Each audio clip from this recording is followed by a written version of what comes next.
ಚಳಿ ಚಳಿ ತಾಳನು ಈ ಚಳಿಯ ಅಂಬರೀಷ್ ಮತ್ತು ಅಂಬಿಕಾ ಕನ್ನಡ ಚಿತ್ರರಂಗದ ಮಾದಕ ಜೋಡಿ ಅಂದರೆ ತಪ್ಪಾಗಲ್ಲ. ಬಾರೆಯ ನೀ ಸನಿಯ.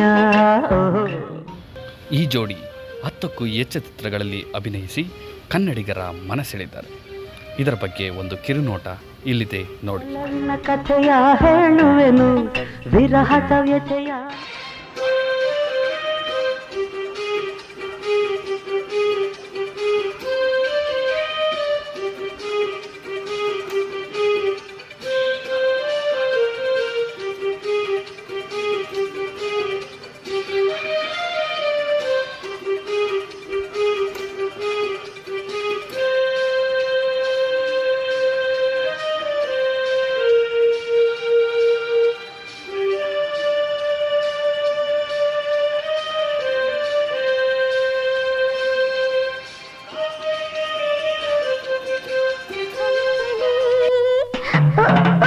ಚಳಿ ಚಳಿ ತಾಳೆನು ಈ ಚಳಿಯ.